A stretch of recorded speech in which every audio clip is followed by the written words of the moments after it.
Muy especial, como usted sabe, tiene su programa Las Perlas de la Torá.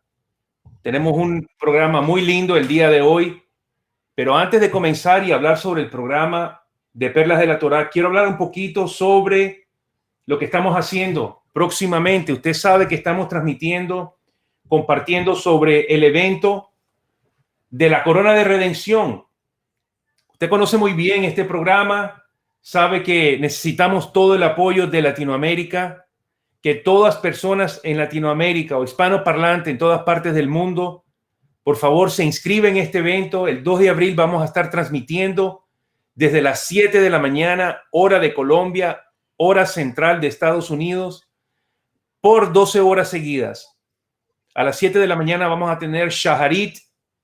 A las 8 de la mañana vamos a tener el primer expositor y así sucesivamente hasta terminar toda la presentación. Todo el equipo y todas las personas vamos a estar en ayuno por todo ese tiempo, clamando al Eterno como una sola voz desde toda Latinoamérica, desde cualquier parte del mundo, pidiéndole a los cielos que nos guarde en este mes de redención, en este mes de Nisan.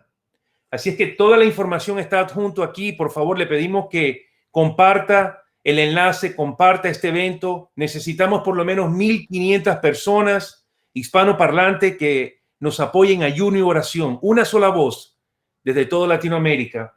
Así es que ahora, antes de comenzar, quiero compartir lo que vamos a hacer en el día de hoy. Vamos a estar con Perlas de la Torá, el programa Perlas de la Torá, y tenemos a nuestro talmid desde Bogotá, Colombia, de Kehillat Yovel, Santiago James, que va a hacer esta linda presentación. Ahí lo vamos a poner en el programa ahora mismo. Santiago, ¿cómo estás, mi hermano? ¿Cómo te va? Buenas noches, shalom a todos, ¿cómo están? Muy bien, Todo muy bien, gracias al Eterno. ¿Ustedes cómo están por allá en Colombia? bien, Baruch Hashem, todos bien, todos guardados en las casas, todo en orden, gracias a Dios. Perfecto, mi hermano. Ahora cuéntanos, ¿qué tenemos hoy para este programa? Cuéntanos. Bueno, hoy hablaremos del primer libro, la primera porción del libro de Baikra, el libro de Levítico. Estaremos hablando un poco sobre los sacrificios. En este libro, en principio, se enuncian cómo se debían hacer los sacrificios y cuáles eran los rituales que se debían hacer para los sacrificios. Y vamos a conectar eso con un mensaje bonito que hay para estos días. Perfecto, entonces, si tú estás listo, estamos todos listos, mi hermano. Listo, vamos. Vamos, perfecto. Vamos a hacer la presentación ahora mismo. Va a ver en la pantalla la presentación de PowerPoint. ¿La puedes ver? Sí, sí, la puedo ver. Ok, perfecto. Ahí estamos. Bien, Adelante, Santiago. listo. Buenas noches a todos, bienvenidos. Nuevamente nos toca una nueva porción del libro de Baikra para estos días. Y antes que empezar, quería compartir con todos ustedes que tengamos tranquilidad estos días. Sé que han sido días de estrés, muchas noticias para todos, pero la Torá también tiene mensajes para nosotros. No hay ningún tipo de palabra que esté dicha en la Torá que sea en vano. Así que ánimo a todos. Vamos a estudiar a ver qué mensaje hay para hoy. Hoy comenzamos con Parashá Vaikra. Parashá Vaikra está entre la porción de Levítico 1 hasta el capítulo 6.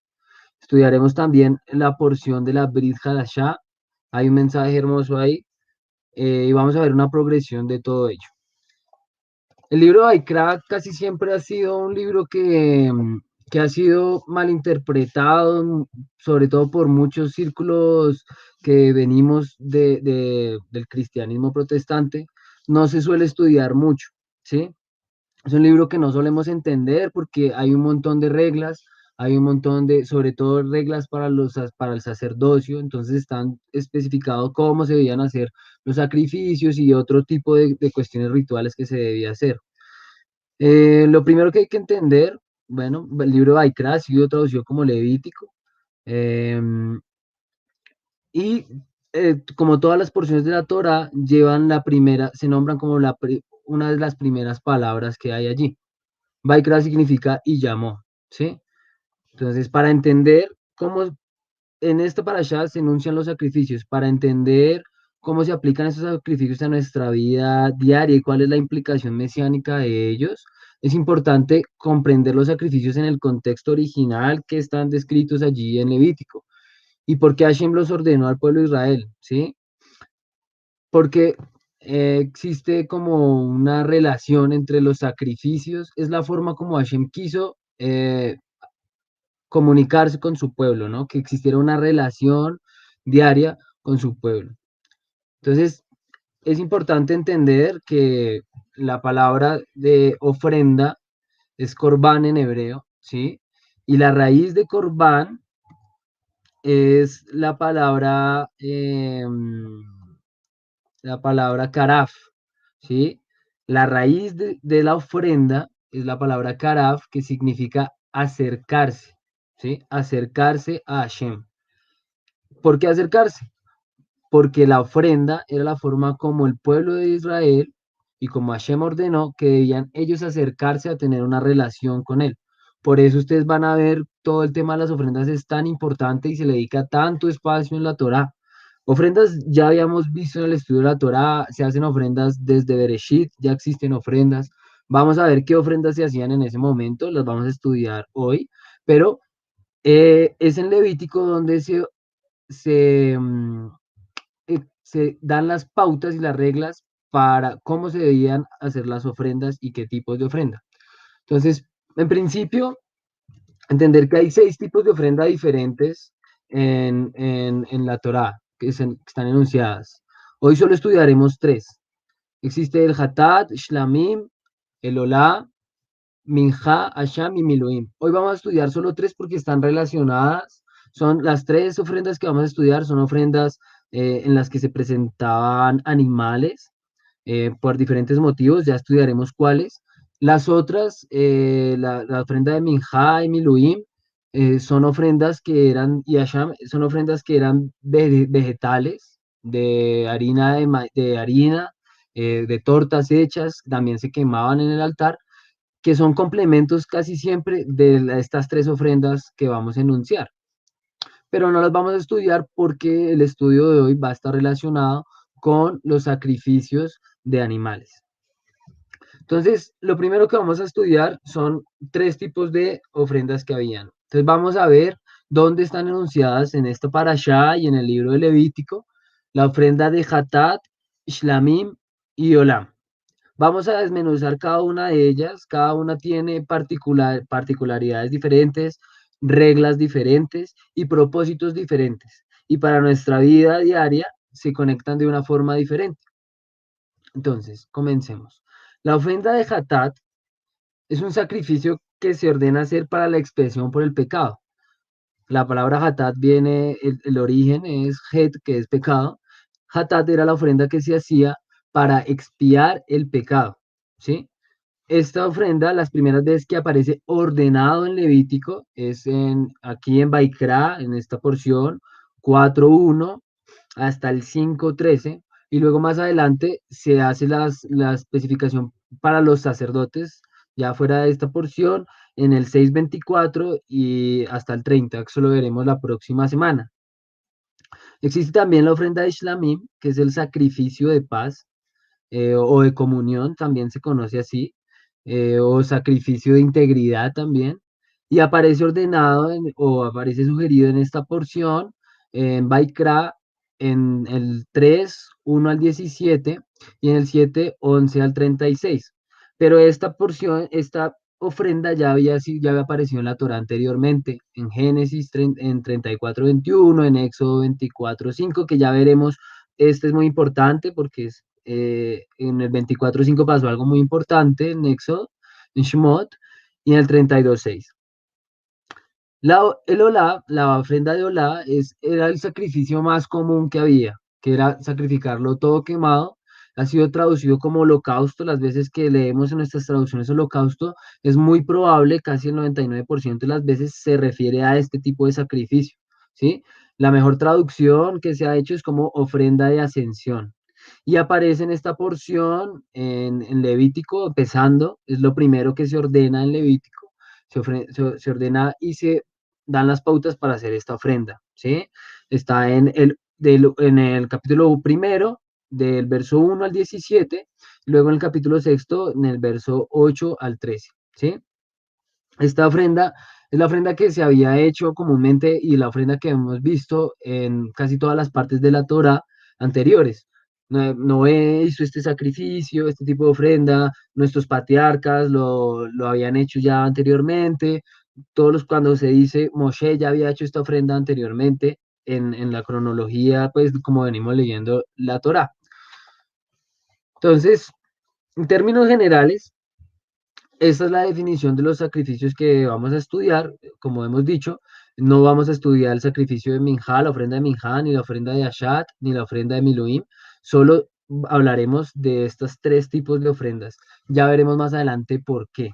Pero para ello vamos a ver qué particularidad tiene cada una de este tipo de ofrendas y los motivos diferentes por los que se hacían. Entonces, bien, comencemos con el sacrificio o la ofrenda de Hatat. Este era un sacrificio que era ordenado. Los demás sacrificios que vamos a ver, incluso los otros, son sacrificios que eran voluntarios. ¿Qué significa que era un sacrificio ordenado? Que es un mandamiento de la Torah cuando se pecara, acercarse a Dios y ofrecer este tipo de ofrenda por el pecado. Era obligatorio. Si tú pecabas, tenías que ir y ofrecer un sacrificio de hatat para no ser expulsado del pueblo y para poder continuar con la relación que el pueblo, que entendamos que Israel se relaciona de una forma colectiva con Hashem, no es una forma, o sea, existen varios tipos de forma de relacionarse, ¿no? Primero, personal, pero mientras yo me relaciono personalmente con Hashem, también es una relación de comunidad. Y Israel tenía ese tipo de forma de acercarse a él de una forma comunitaria. Entonces era una obligación hacer un sacrificio de pecado si alguien pecaba. Y existen muchas reglas y en el Talmud también existen muchas otras cosas de cómo se puede aplicar esto a nuestra vida y a nuestra relación comunitaria, ¿sí? Lo importante es, en este sacrificio se separaba un pedazo de la carne, está ordenado allí, en Levítico 4:8.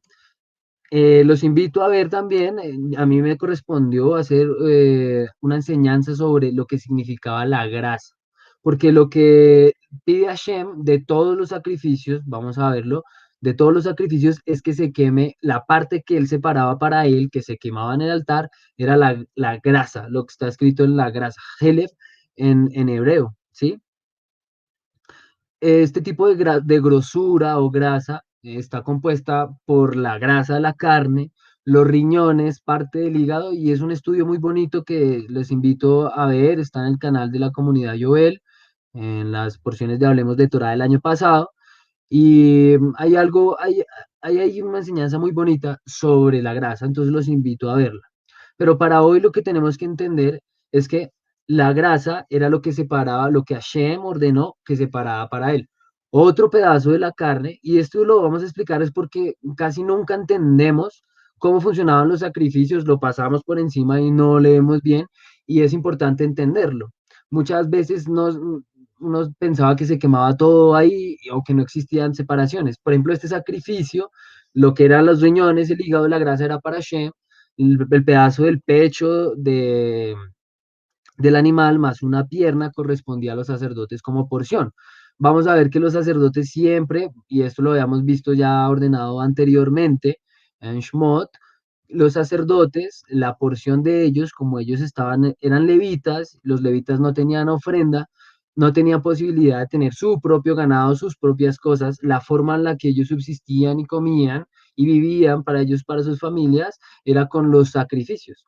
Parte de los sacrificios iba para ellos. La parte de ese sacrificio que iba para los Kohanim, los sacerdotes, los levitas que servían en el Bet Hamikdash, el tabernáculo, era esta parte, que era una buena parte de carne, era el pecho, una parte de la ofrenda y de la pierna. Y el oferente no participaba de esta carne del sacrificio.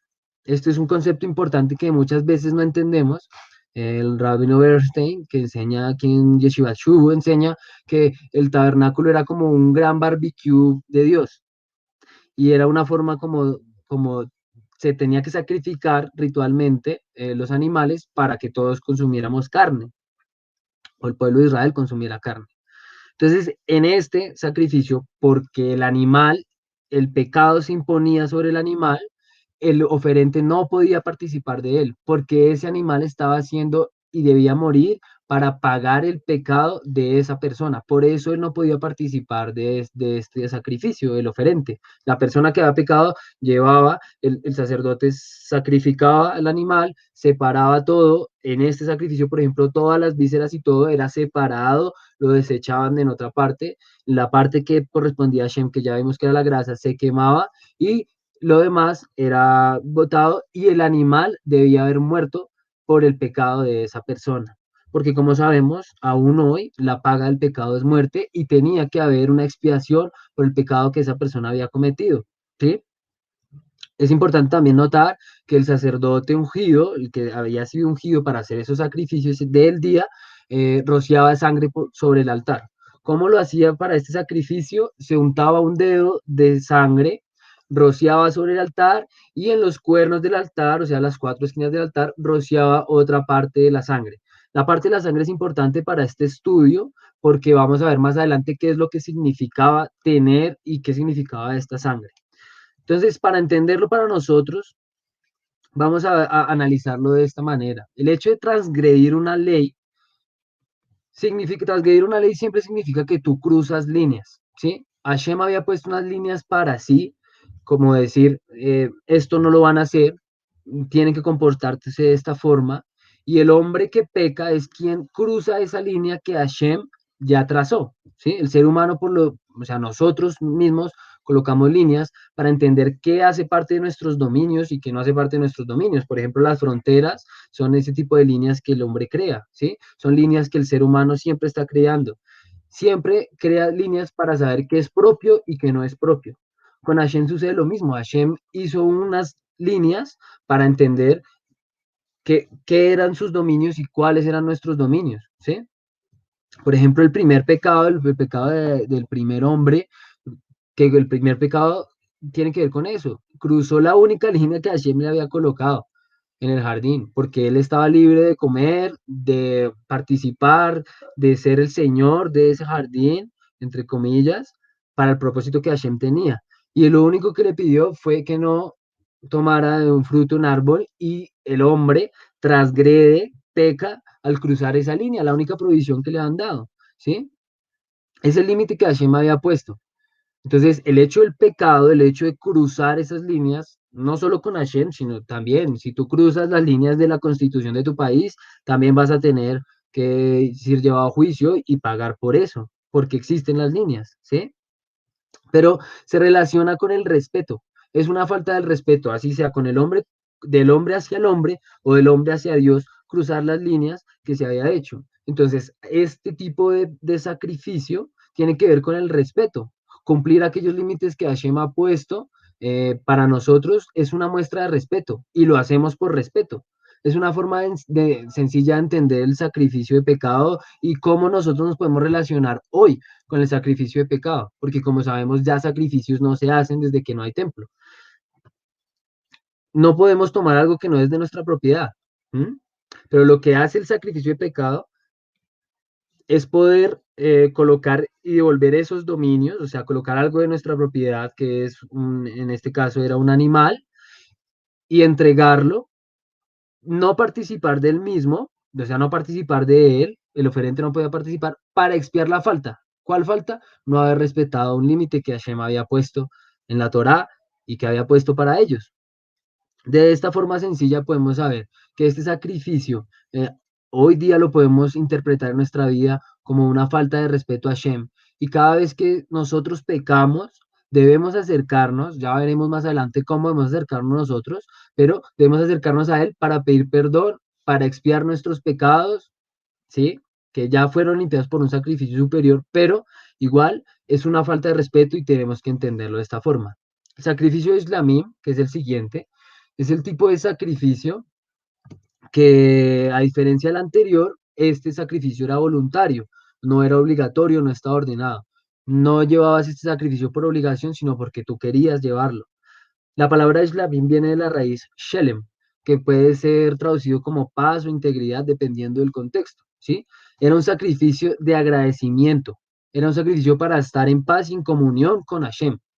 Los sabios enseñan, y en el video que les digo, donde explico lo del Heleb, explico especialmente este sacrificio, esta ofrenda, enseñan que el propósito de este sacrificio era unir el mundo espiritual con el mundo terrenal, ¿sí? Para que hubiera paz y para que todo se sostuviera de la misma forma. Y hay unas enseñanzas bien lindas ahí frente a lo que era la grasa y este sacrificio, ¿sí?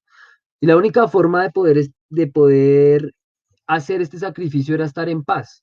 Y cuando nosotros estamos en paz es porque estamos en paz con todo mundo, ¿sí? Para este sacrificio, que era voluntario, la grasa nuevamente se separa para Shem, está en Levítico en esta porción, en Levítico 3, versos del 4 al 6, la pierna derecha y el pecho nuevamente para los Cohen como porción, pero el oferente participaba de la carne. Ahora, dentro de las reglas que estaban en este Shlamim, indica que se debía consumir el resto de la carne ese mismo día. Entonces es imposible que tú te consumas, o sea, por más de que le hayas entregado el pecho y la pierna y la grasa a Dios y el resto para los sacerdotes, no podías consumir tú solo una vaca entera o un carnero entero o una oveja entera, tú no lo podías consumir solo. Por eso se llama sacrificio de comunión, porque los primeros con los que debemos estar en paz, para tú ir a presentar un sacrificio de paz que era voluntario, que era yo todo está bien en mi vida, no he pecado, no tengo que resarcir ninguna herida, pero quiero agradecer, quiero que haya paz, quiero que haya comunión con Hashem, voy a ofrecer este sacrificio. Y la única forma que tú podías estar en paz era estar en paz con los que te rodean, la familia, tus amigos, y con ellos era que se había esa comunión, por eso se llama sacrificio de comunión, porque con ellos era que tú consumías el resto del animal. Entonces era como realmente dice Rabino Bernstein, una gran barbacoa donde tú estabas bien, no había ningún problema en tu vida, ibas, hacías el sacrificio, la ofrenda a Shem, entregabas una parte a él, entregabas una parte a los Cohen y el resto lo consumías ahí con tu familia. Era la única forma de estar en paz y era la forma en que tenían para el testimonio, porque si tú estás peleando con tu familia, con tus amigos, ibas a sacrificar un sacrificio islamí, ellos no iban a querer consumir contigo y el sacrificio era inválido, ¿sí? Es importante entender esto porque no siempre lo vemos de esta forma. Y el sacrificio de comunión era para estar en paz con sus amigos. Y a niveles espirituales ese sacrificio era, los rabinos lo enseñan en el Talmud, que era lo que sostenía el mundo, que mantenía paz entre el cielo, entre el mundo espiritual y el mundo terrenal. Y Yeshua fue una figura de este sacrificio de paz para el mundo, no solo para a manera de entender las cosas, ¿sí? De estos sacrificios, sino él realmente fue un sacrificio común que trajo paz y equilibrio para este mundo y para el mundo espiritual, ¿sí? Lo vamos a ver un poco más adelante. Entonces, este sacrificio era para compartir con familias, tocaba consumirlo todo el mismo día.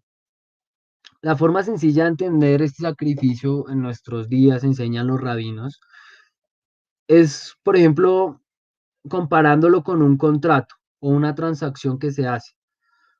Recordemos que Shelem significa integridad también, ¿sí? Shelem es la raíz de donde viene Shlamim. En el nivel más bajo de compromiso, un negocio lo podemos entender, ¿sí? Cuando se hace un negocio, cualquier transacción, tiene que haber un nivel de compromiso. Pero existe un compromiso que es cercano a nosotros que podemos entender de una manera más elevada, que es el matrimonio. Es un pacto también, un pacto de amor, un pacto en el que yo como oferente entrego libremente, nadie me está pidiendo que lo haga, yo libremente lo quiero entregarlo y no espero nada a cambio. ¿Qué entrego? Entrego amor, ¿sí? Como sabemos, en la actualidad igual, este tipo de pactos, los matrimonios se celebran con comida, con comunión entre familia, hay alegría, y así era como se debía hacer este sacrificio en los días de que existía el templo y que existía el tabernáculo. Asimismo, este sacrificio, el sacrificio de Islamim, tiene la energía. la energía, si la energía anterior era el respeto, o sea, la energía que nos debe transmitir en estos días, el sacrificio anterior, entenderlo era el respeto a Hashem, este sacrificio es el amor a Hashem. Es más elevado en el nivel del respeto, porque el amor es mucho más elevado que el respeto, porque implica un sacrificio, implica un pacto, implica un compromiso, implica estar en paz, ¿sí? No es por respeto a Hashem que se hacía el sacrificio, sino por amor. Y es ese amor, el entregarnos, estar en paz con nuestra familia en estos días tan difíciles ahora que tenemos que convivir, que estar en comunión más, como nosotros podemos poner en práctica este sacrificio en estos días. El amor a Hashem es mantener Shalom Bay, paz en el hogar, estar en paz y nosotros entregar, ser luz, nuestros hogares sean luz para otros hogares. Y eso es un acto de amor, y es un acto de amor a Hashem. El siguiente sacrificio que estudiaremos es el sacrificio de Olá, que como habíamos dicho era el sacrificio más común que en la Torah existía, ¿sí? Era voluntario también, no existía ningún, o sea, el sacrificio de Olá, había un tipo de Olá que era perpetuo, que era el sacrificio que se hacía en Shaharit y en Minjá, ¿sí? En la mañana se ofrecía un sacrificio de este tipo y en la tarde se ofrecía un sacrificio de este tipo continuamente, eternamente, mientras hubo templo, mientras hubo tabernáculo, siempre se sacrificó diario uno de estos, pero era el sacrificio comunitario del pueblo de Israel para Hashem, para mantener que la cercanía, porque al final lo de los sacrificios y las ofrendas es eso, ¿no? La relación que tenemos con Hashem. Entonces, este sacrificio era voluntario, si yo decidía irlo a entregar, era voluntario y se entregaba todo a Hashem, absolutamente todo. Incluso las vísceras que en los otros sacrificios no se entregaban, sino que se desechaban, en este sacrificio el Cohen tenía que lavar las vísceras y colocarlas y todo colocarlo encima con la grasa y lo que Hashem pedía para que se quemara de último encima del altar y se quemaba absolutamente todo. Nada para los Kohanim y nada para el oferente. Todo para Hashem, ¿sí? Por eso se llama Olá y por eso se llama sacrificio del todo quemado, así se conoce. Si entendemos estos tres sacrificios como una forma de relacionarnos con Hashem, eh, en el sacrificio anterior, perdón, se me olvidó, en el sacrificio anterior, también el Cohen rociaba alrededor del altar y rociaba con sangre el altar. Esto es importante porque es el siguiente tema que vamos a estudiar. En este sacrificio de Olá también el sacerdote rociaba, no solo untaba el altar, sino que lo rociaba alrededor de sangre.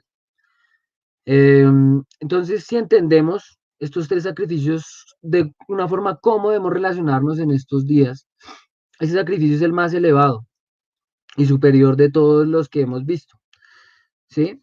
Porque podemos nosotros decidimos no cruzar esas líneas por respeto a Hashem. ¿Cuáles líneas? Los mandamientos ya lo habíamos visto. O los podemos decidir no cruzar por amor. Yo no lo cruzo porque sí tiene que haber un tema de respeto, sino que no lo cruzo por amor.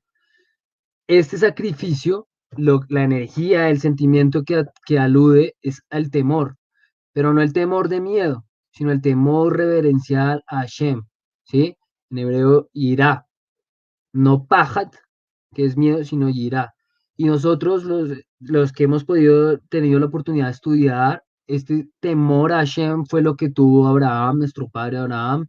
Los Abot también tuvieron, los otros dos padres también tuvieron temor reverencial a Hashem. Moshe tuvo temor reverencial a Hashem y todos los grandes hombres de la Torá es un espacio superior. Tener temor es superior al amor. Cuando nosotros cumplimos los mandamientos por respeto, es un nivel poco inferior, es un nivel muy básico de relacionarse con Hashem. Cuando los cumplimos por amor, ya es un nivel de fe mucho más elevado. Pero cuando nosotros cumplimos con un temor reverencial a Hashem, es lo más elevado que el ser humano puede entregar, porque finalmente es entregarse sí mismo, toda su esencia, todo su ser, entregarlo a Hashem. Y ese es el ideal que Hashem, el plan ideal de Hashem es que todos nos entreguemos a Él de esa forma, completamente, sin ninguna excusa, sin ninguna condición, sin ninguna obligación, sino por voluntad propia, entregarnos todo nuestro ser a Él espiritualmente. Entonces, este sacrificio tiene que ver con el temor, es superior a todos los demás. Fue el sacrificio que hizo, por ejemplo, el sacrificio que se le pidió a Abraham que hiciera con Isaac. Cuando se le pide que vaya y lo sacrifice, era un sacrificio de este tipo, un sacrificio de Olá. Y él estaba dispuesto a entregar todo lo único que tenía, lo único que había esperado por su fe y por su convicción en Hashem. Y esto es lo importante de entender, ¿sí? De acá se entiende la diferencia entre cruzar las líneas, como el primer sacrificio, o hacerlo por amor y para estar en paz, o tener que entregarnos a todos. Este es el nivel ideal que nosotros deberíamos hacer y ese es el tipo de sacrificio que nosotros deberíamos hacer a Hashem en estos días. Sobre todo en estos días, entregarnos completamente a Él. Y eso significa entregar la parte económica, la parte emocional, todas las partes. Y es algo que al hombre le cuesta. No es fácil llegar a ese nivel. Hay que trabajarlo, hay que prepararlo. No es fácil llegar a entregarse todo a Hashem de ese mismo modo. Nosotros como seres humanos siempre tenemos miedos, tenemos dudas, tenemos cosas que nos ocurren todo el tiempo y es difícil entregar todo, pero Hashem quiere que llegamos a ese punto, ¿sí? Porque el amor, el amor lo haces también esperando alguna retribución a cambio. Tú amas, pero esperas que te ames. Existe un tipo de paridad ahí en ese sentimiento, pero cuando te entregas todo, tú no esperas nada a cambio. Y eso es lo que Hashem quiere que hagamos. Entonces, vamos a hacer ahora, a pasar a la parte de un estudio que tomé de un erudito de la Torá, Ami Silver se llama. Eh, Vamos a hablar sobre la sangre. Pongámonos a pensar un segundo eh, cómo debió haber sido de impresionante el altar. Es el sitio más santo, más sagrado que existió en la tierra, ¿no? El sitio donde te podías acercar a Hashem de una forma íntima. ¿Y a qué debió oler el altar, por ejemplo? ¿O por qué Hashem ordena que todos los sacrificios y ofrendas que se le hacían tendrían que ser rociada sangre en el altar? Eso es algo que muchas veces pasamos de largo y no caemos en cuenta y realmente es algo que queda acá en la psiquis. La sangre es algo que impresiona. ¿Y por qué tenía que Hashem pedir sangre? ¿Por qué la sangre? ¿Qué hay de especial en la sangre? ¿Por qué debía ser rociada en el altar? Vamos a tratar de estudiar eso, ¿sí? Donde eh, las reglas que existían siempre decían que la sangre debía ser rociada. Antes de presentar por fuego en la ofrenda de carne, se debía rociar o con el dedo, o se debía untar, o alrededor, o en las esquinas del altar, dependiendo del sacrificio. Como ya vimos, existían diferentes categorías de cómo se debía usar esa sangre, pero en todos había sangre. Y es por eso que escogimos estos tres sacrificios y ofrendas para estudiar hoy, porque todos tenían que ver con sangre. La ofrenda vegetal no implicaba sangre, ¿sí? Pero estos sacrificios sí. ¿Por qué es tan importante entonces esta sangre? ¿Por qué en el lugar más sagrado la sangre? ¿Y por qué era tan importante arrojar la sangre en el altar? Vamos a verlo. Para entenderlo, recordemos una lección pasada que, bueno, justamente me tocó a mí compartir con ustedes en Mishpatim. Estudiamos uno de los eventos más importantes de la historia de la humanidad. ¿Cuál fue? Fue la entrega de la Torá o el final de la entrega de la Torá. ¿Sí? La primera vez que es sellado un pacto con Hashem, el pacto que Hashem, el ideal de Hashem cuando entregó la Torah por primera vez, se selló el pacto con sangre. ¿Y esto dónde lo vemos? Lo vemos en Éxodo 24, versos del 4 al 6, para estudiar un poco el contexto. Moshe, al sellar el pacto con el pueblo, hace algo que es un acto que nadie se esperaba y fue rociar sangre a todo el pueblo. Vamos a leerlo. Dice en español. Y Moshe tomó la mitad de la sangre y la puso en los tazones, esparció la otra mitad de la sangre sobre el altar. ¿La sangre de qué sacrificios? Bueno, en el contexto este, él había mandado a los jóvenes, porque en ese momento no habían Kohanim, a los jóvenes y gente que tenía designada para ese tipo de sacrificios, a que llevara cierto ganado que fue sacrificado y habían separado la sangre en dos partes, ¿sí? Entonces, en una, tomó el libro del pacto, lo leyó, que esto lo estudiamos bien en la lección pasada en Nishpatim, acá en esta página, y el pueblo responde, Naase Benishma, haremos todas las cosas que Adonai ha dicho y obedeceremos. Naase Benishma, ¿sí? Después de que el pueblo acepta que todas las palabras, cuales los 10 mandamientos más la Torá, que había sido entregada hasta ese momento, Moshe toma la sangre y la rocía sobre todo el cuerpo, sobre todo el pueblo, perdón, sobre todo el pueblo. Y dice, he aquí la sangre del pacto que Adonai ha hecho con ustedes sobre todas estas cosas. ¿Sobre cuáles? Sobre el libro del pacto, que donde estaba escrita la parte de la Torah y los 10 mandamientos, y sobre los 10 mandamientos que acaban de ser explicados por Moshe al pueblo. ¿Sí? Entonces, aquí vemos una cosa que es importante, que es en la Torá, Serikat Hadam es arrojar sangre. Esta excepción no la vamos a encontrar siempre como Serikat, la vamos a encontrar como en otros tiempos de la palabra, pero son las mismas dos palabras, Dam y la raíz de Serikat, ¿sí? Entonces aquí es la primera vez que vemos que existió eso, o sea, el rociar de sangre cuando se está haciendo un pacto o una ofrenda, no es nada nuevo, no fue nada nuevo, pero un gran antecedente en la Torah. De donde sucedió este evento fue la entrega de la Torah. Entonces esto es importante.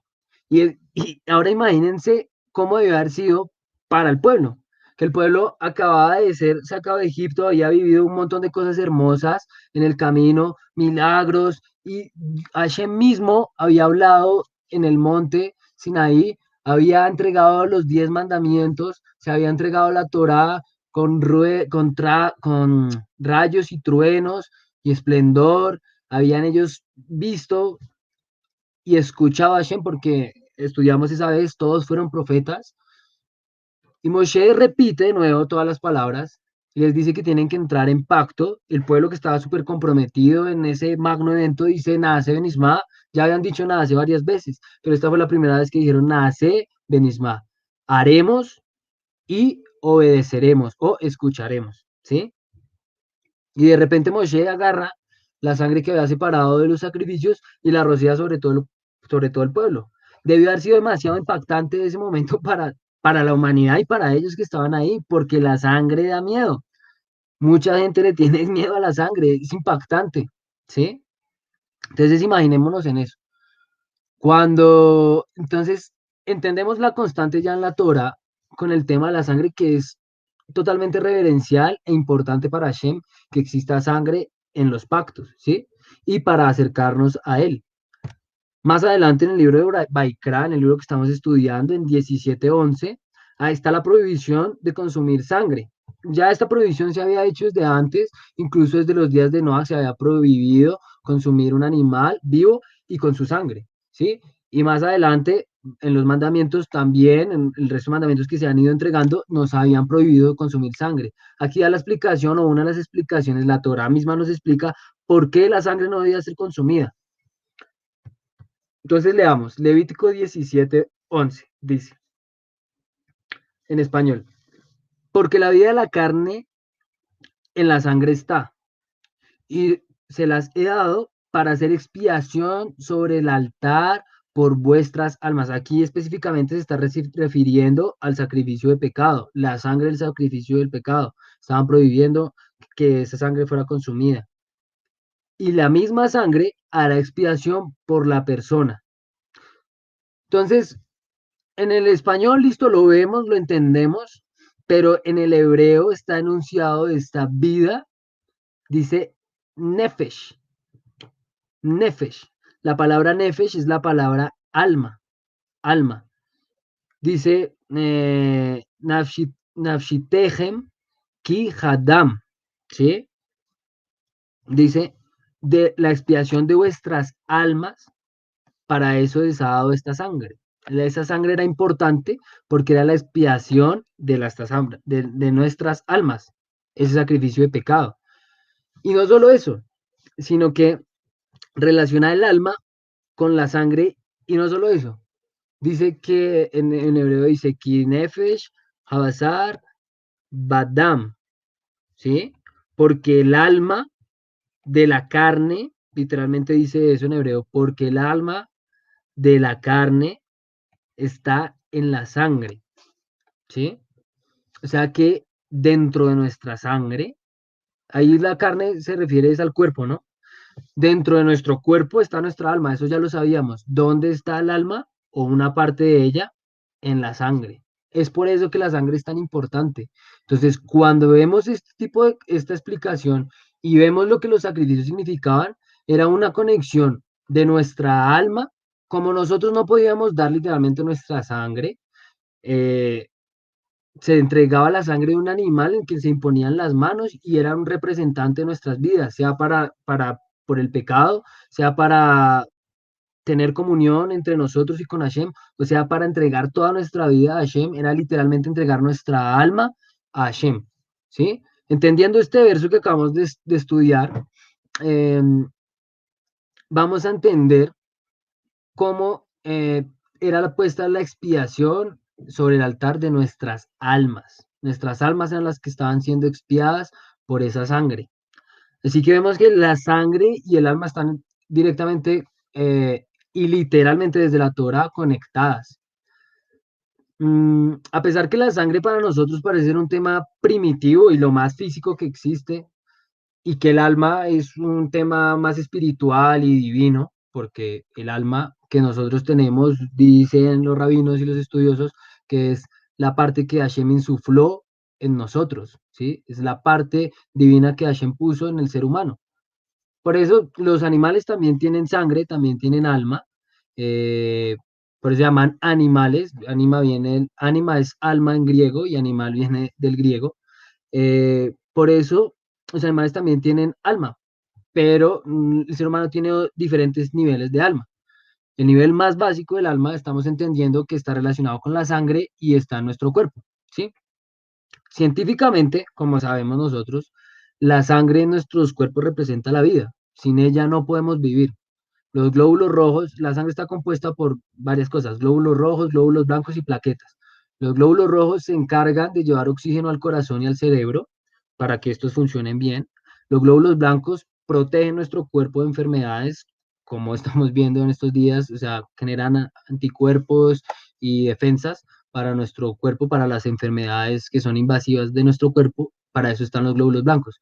Y en cierto sentido es la sangre la que alimenta y da vida a cada una de las partes de nuestro cuerpo. O sea, de hecho, si a mi mano no le llegara sangre, moriría, ¿sí? Esto se llama necrosis. Este concepto en la Torá es importante, en nuestra alma, esa chispa divina que nosotros tenemos, se encuentra en el nivel más básico de la sangre. Existen 5 niveles de alma, no vamos a estudiar ninguno en este momento, pero existen 5, los puse. La sangre está relacionada con Nefesh, que es el nivel más inferior que tiene nuestra alma. Es lo que nos relaciona al ser humano con todo lo que vivimos. Entonces, en este sentido, la sangre, en la sangre está el alma y esta alma es la parte más básica de nosotros. Por eso es que nosotros decimos que se llena nuestra alma con una canción o con una obra de arte o amando o ese tipo de cosas es lo que nos llena a nosotros, llena nuestra alma, pero llena la parte más básica del alma, que es la que está relacionada con la sangre, el nefesh. El ruach, ha sido traducido como espíritu, es el siguiente nivel de nuestra alma y que con él, él ya tiene un nivel más superior, es el nivel con el que nos conectamos también con Hashem.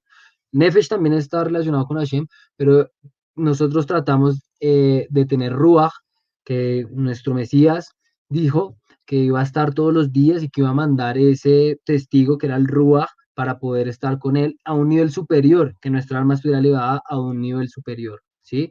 Podría entenderse como angelical, pero no es angelical, es un nivel superior del alma. Los otros 3 niveles no los vamos a estudiar en este momento y tampoco alcanzamos a enunciarlos, pero tal vez sea por esto que la sangre nos impresiona tanto y nos recuerda lo frágiles que somos, ¿sí? Con una cortada en un lugar erróneo podemos perder la vida en solo minutos, ¿no? Y pensemos ahora sí en el evento del Sinaí, cuando la Torá estaba siendo entregada, todo este magno evento, y después de ser elevados de ese nivel, Moshe rocía sangre sobre el cuerpo. Debió todo el mundo haber sido espantado, ¿no? En ese momento de haberse sentido rociados por sangre. Pero Moshe lo hizo para que nosotros entendiéramos que cuando se rocía la sangre del pacto, que lo anuncia además, dice que esta es la sangre del pacto, representaba quién era Hashem para nosotros, ¿sí?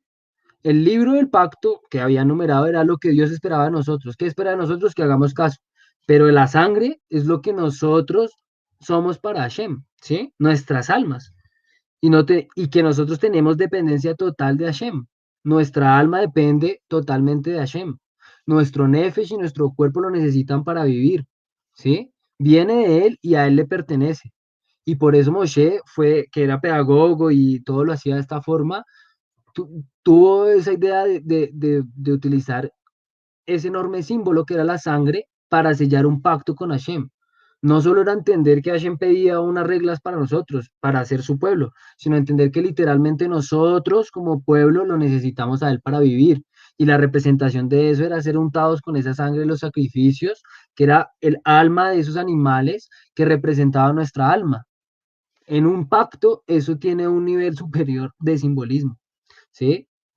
Por eso los sacrificios eran una recordación de ese pacto que se había hecho y era una recordación de la entrega del alma a Hashem, ¿sí? Se recordaba la sangre de esta manera y se impactaba cada vez que usted veía la sangre de ese animal que representaba el alma de ese animal, que a su vez era una representación de su propia alma, que había sido sacrificada para poder ser expiado un pecado, para que pasara algo en ese momento, ¿sí? Ahora, bueno, estamos en la modernidad, tan lejos del Sinaí, tan lejos del pacto, tan lejos de, no se hacen sacrificios hace más de 2000 años, el templo fue destruido, y nosotros cómo podemos entender esto que, que estamos estudiando acá, que está numerado acá, ¿cómo lo podemos entender? Más aún si nosotros, que éramos foráneos de ese tipo de pensamiento, foráneos de esa cultura de sacrificios de hace 2000 años, pero igual somos foráneos, o sea, aquí no se sacrificaba con ese propósito elevado. ¿Cómo nosotros podemos entender eso? ¿Sí? Tal vez por esa sea la razón que siempre saltamos el libro de Levítico y lo leemos rápido porque no encontramos la forma como nos relacionamos con él. Y es allí donde entra en juego la sangre de nuestro Mesías. Todos acá creemos que hemos sido salvos, hemos sido cubiertos y hemos podido entrar al pacto y ser parte y ser injertados en el pueblo de Israel por medio de la sangre de nuestro Mesías Yeshua, ¿sí? Contra naturaleza, porque ninguno de nosotros merecía ser parte del pueblo, ¿sí? Pero por misericordia hemos llegado a tener el sacrificio que hizo Yeshua y por su sangre hemos podido entrar en el pacto, ¿sí? Entonces, ha sido el mejor sacrificio y el sacrificio tan poderoso que no necesitó de más sacrificios en toda la historia. De hecho, todo fue tan perfecto que después de que Yeshua muere, tiempo después el templo es destruido y no se volvieron a hacer sacrificios en la tierra para Shem como los ordenaba él. No se volvieron a hacer sacrificios. ¿Por qué? Porque ya había Yeshua hecho un sacrificio que era perfecto y que no necesitó más sacrificios en la historia. Y Hashem no ha permitido que se vuelva a reconstruir el templo y no lo va a permitir porque ya no es necesario los sacrificios que se hacían en el tabernáculo, en el templo, para acercarse a Dios, porque al final, recordemos, el propósito de los sacrificios era acercarse a Dios. ¿Mm? Yo alguna vez escuché a alguien que nos atacaba a nuestra fe diciendo que nosotros éramos como caníbales porque consumíamos la sangre de nuestro Mesías cada cierto tanto tiempo, haciendo referencia al pasaje de Mateo 26-26 cuando Yeshua dice que beban esta sangre, que es mi sangre, la sangre del pacto, que nos da redención, ¿sí? Pero no tiene que ver con eso, no tiene que ver con lo que estamos estudiando, pero sí me puso a pensar, ni es verdad obviamente, pero me puso a pensar que todos nosotros los discípulos de Yeshua, los seguidores de Yeshua, creemos y sabemos que fue nuestro Redentor, muerto como sacrificio de pesa, en pesa, para la redención de nuestros pecados, y su sangre nos hizo libres del pecado, nos ha hecho libres, y sabemos que somos salvos, sabemos que hay poder en su sangre, en su nombre, en el nombre de Yeshua, y nosotros cuando oramos muchas veces nos cubrimos con los méritos de Yeshua y con su sangre, pero ¿de dónde sale todo esto? Justamente en la porción que tenemos de Brit Hadashah para Baikra, está esto que yo he aprendido particularmente del pastor Raúl Rubio, pastor de mi comunidad, la comunidad Jovel, y es que no se puede entender el libro de Baikra sin leer el libro de Hebreos, y el libro de Hebreos para nosotros los mesiánicos no se puede entender y es imposible de comprender sin tener el contexto de Baikra. ¿Por qué? Porque no sirve de nada entender la Torah en la literalidad de los sacrificios, de las reglas y la interpretación rabínica de los mismos, si nos perdemos la interpretación de nuestros propios rabinos y nuestros propios maestros. Rav Shaul o Pablo hace un paralelo especial en el libro de Hebreos, en muchos aspectos que han sido relatados en Levítico, ¿sí? La mayoría de aspectos que Rav Shaul eh, toma en el libro de los Hebreos, que eran judíos mesiánicos, creyentes en Yeshua, eh, que les escribe a ellos para que ellos pudieran relacionar la Torá con lo que, lo que estaban viviendo en el principio de la era mesiánica, ¿sí? Y Rab Shaul escribe esta carta por esto, ¿sí? Yo había hecho un análisis muy rápido, porque no podemos leer toda la carta a los hebreos, pero deberíamos leerla para estos días. ¿Y por qué para responder esa pregunta, por qué nosotros nos cubrimos bajo la sangre de Yeshua y de dónde sale? Tenemos que entenderlo de esta forma. Vamos a pasar muy rápido por esto. En el capítulo primero, Rab Shaul explica desde una perspectiva judía, para los judíos, la preeminencia del Mashiach sobre los profetas, incluso sobre los ángeles, ¿sí? Rab Shaul luego advierte la importancia de no malinterpretar al Mashiach, ¿sí? ¿Cuál es la correcta interpretación de lo que era ser el Mashiach? ¿Sí?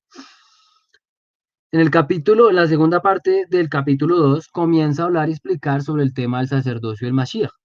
Esto es importante entenderlo para entender cómo llegamos al tema de la sangre de Yeshua y por qué nos redime. Y por eso Rab Shaul se toma tanto momento para hacer la introducción, ¿sí? Por eso lo coloqué, vamos a verlo rápido, pero lo coloqué por eso. Luego en el capítulo 3, Rab Shaul habla sobre la preeminencia del Mashiach sobre Moshe como profeta, que esto es muy importante para los judíos y para los judíos mesiánicos era muy importante entenderlo porque para los judíos el máximo profeta que ahora, bueno, que hay y que existió fue Moshe. Para nosotros y para los que creemos en Yeshua es Yeshua, el profeta más grande. Y nuestro Mesías es mucho más elevado. En el capítulo 5 se enuncia a Mashiach como sumo sacerdote y luego en el capítulo 7 Yeshua HaMashiach como sacerdote de la orden de Melquisedec, el rey de justicia. Ahí explica, Rav Shaul mismo explica qué significa este concepto.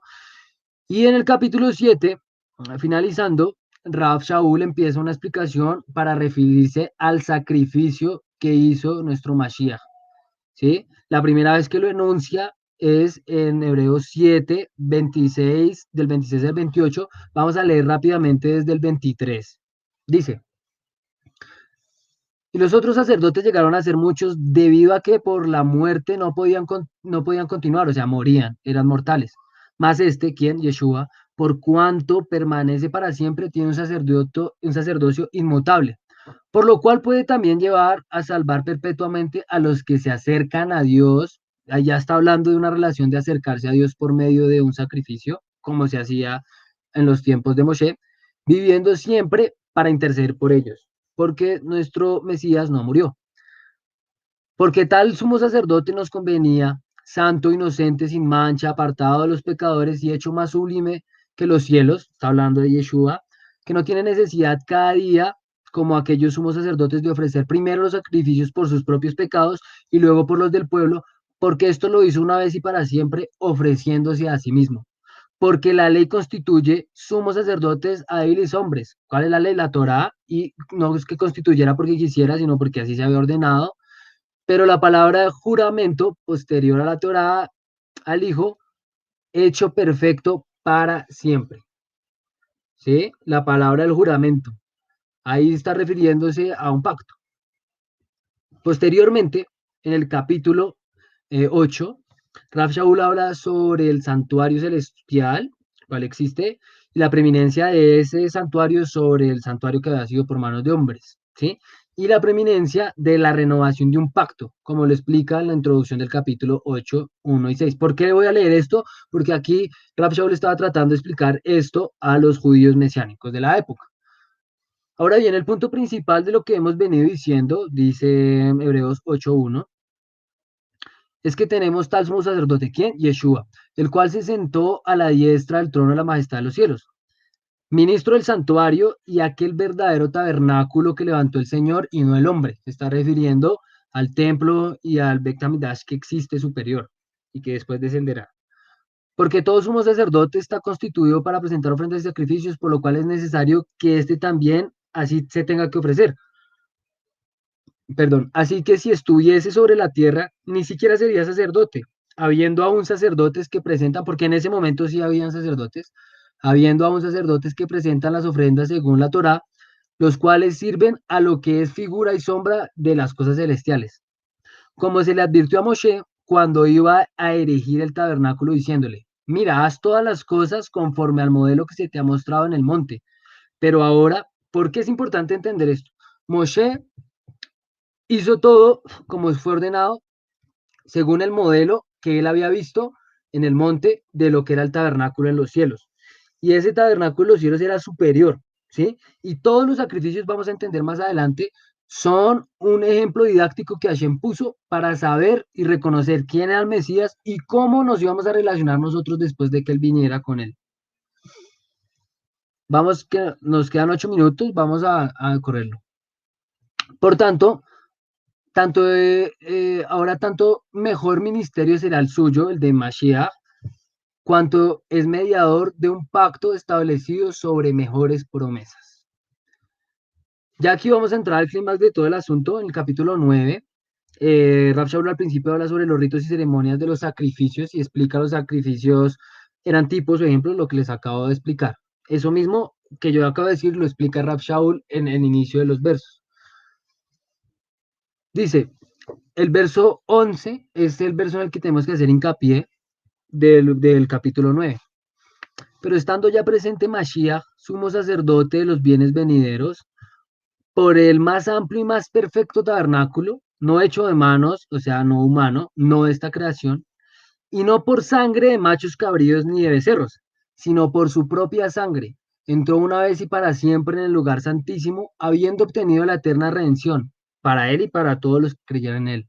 Porque si la sangre de los toros de los machos cabríos y las cenizas de la becerra rociadas a los inmundos, a los pecadores, santifican para la purificación de la carne, cuánto más la sangre del Mesías, el cual mediante el Espíritu eterno se ofreció a sí mismo sin mancha a Dios, limpiará vuestras conciencias de vuestras obras muertas para que sirváis al Dios vivo.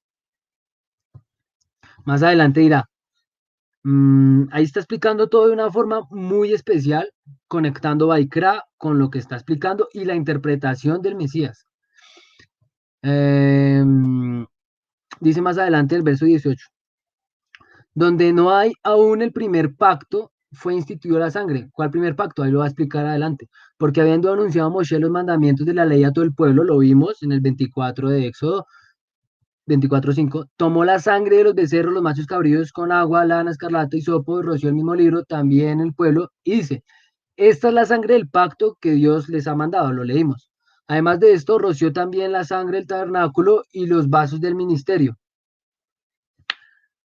Y casi todo es purificado según la ley, con sangre, sin derramamiento de sangre, no se hace remisión. Aquí está hablando ya de la purificación, según la Torá, y de la sangre. Rav Shaul está explicando nuestra pregunta, ¿por qué era necesaria la sangre? Porque sin derramamiento de sangre no hay remisión, no hay perdón. Y fue necesario que esas figuras celestiales fueran purificadas así, ¿sí?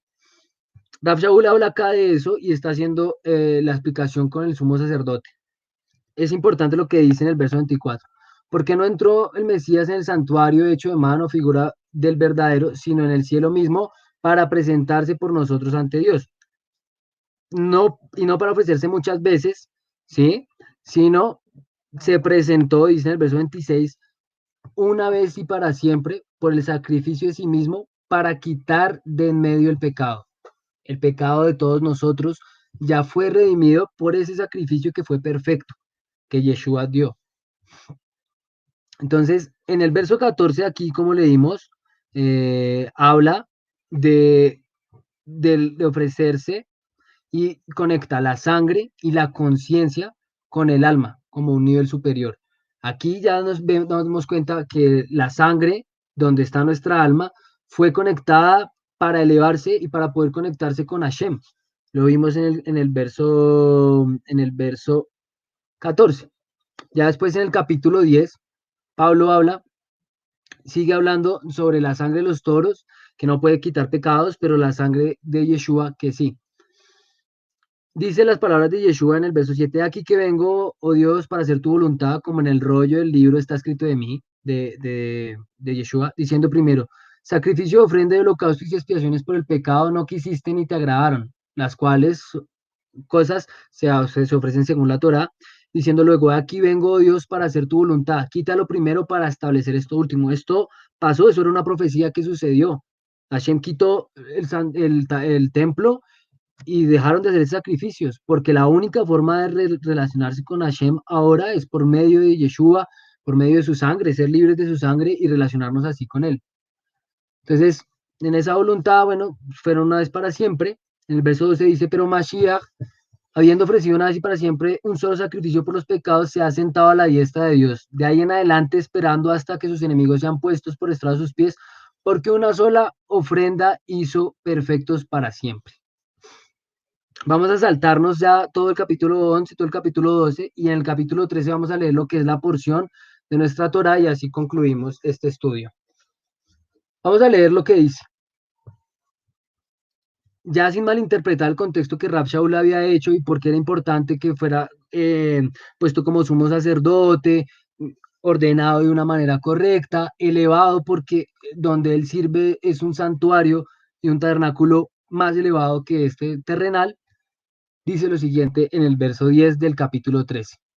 Tenemos un altar del cual no tienen derecho de comer los que sirven en el tabernáculo, o sea, los sacerdotes, porque los cuerpos de aquellos animales cuya sangre a causa del pecado es introducida en el santuario por el sumo sacerdote son quemados fuera del campamento, por lo cual también Yeshua, para santificar al pueblo mediante su propia sangre, padeció fuera de la puerta. Salgamos pues a él, fuera del campamento, llevando su vituperio, porque no tenemos aquí ciudad permanente, sino buscamos la porvenir.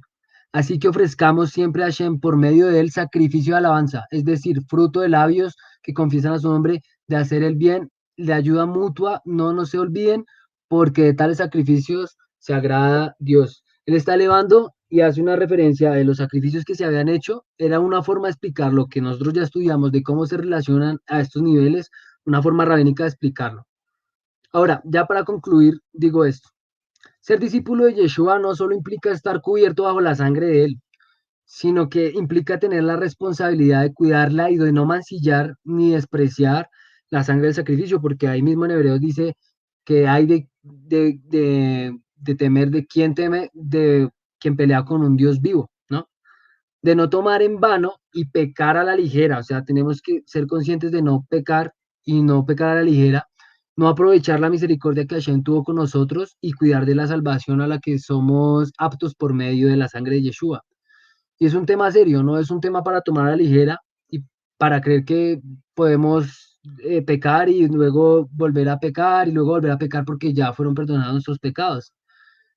Más aún en estos días, donde las profecías escritas se cumplen ante nuestros ojos y como en ese Pesaj que vivió en los tiempos de Yeshua y que vieron nuestros ancestros, debe ser la sangre de Yeshua la que sea la que marque nuestras vidas y que haga que esta plaga, Baruch Hashem, quiera él, cese. Es la sangre de Yeshua lo que nos va a cuidar, ¿sí? Para que el ángel de la muerte pase sobre nuestras casas, para que no entre en nuestras casas. Y esa sangre de Yeshua tiene que ser cuidada por nosotros como discípulos de Él, como un testimonio. Se cuida con santidad y es un testimonio hacia el mundo de lo que es verdad y de lo que la señal ha sido para nosotros, ¿sí? De ser separados para Él y de estar ya santificados por esa sangre del pacto que se hizo con Yeshua.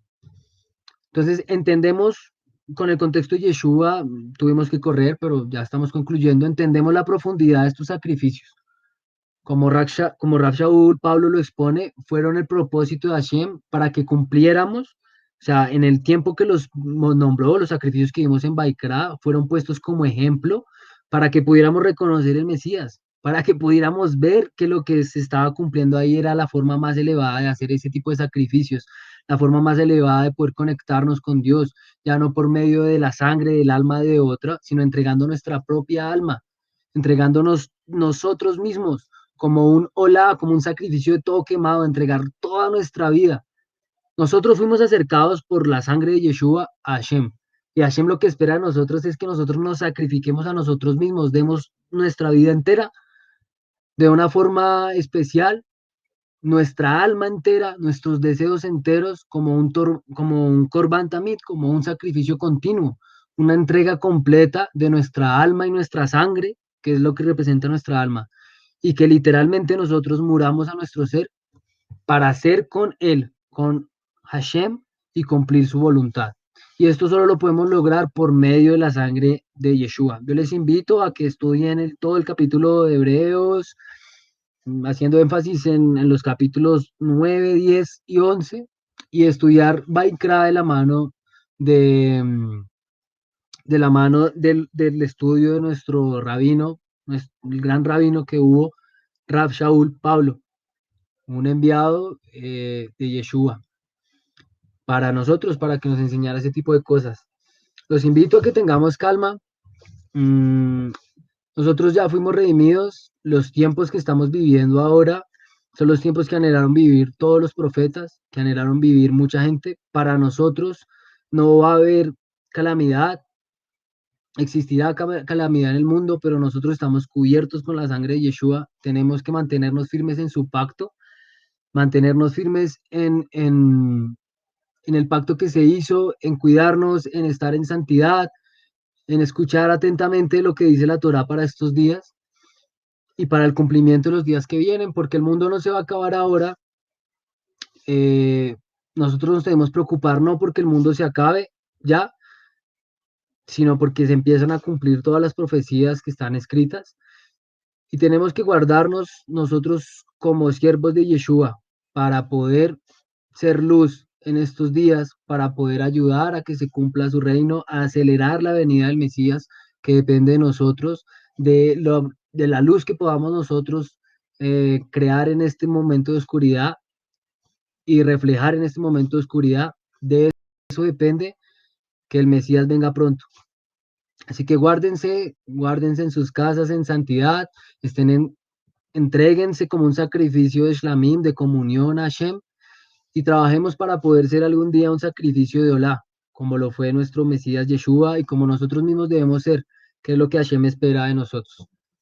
Muchas gracias, amados, por haber estado en este, en este estudio. Los invito a que continuemos ahora con la siguiente actividad que está aquí para Yeshiva Shubo en español. Muchas gracias.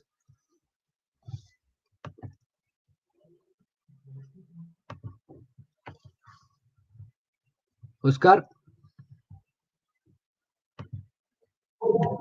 sí, sí, te oigo, te oigo. Sí, sí.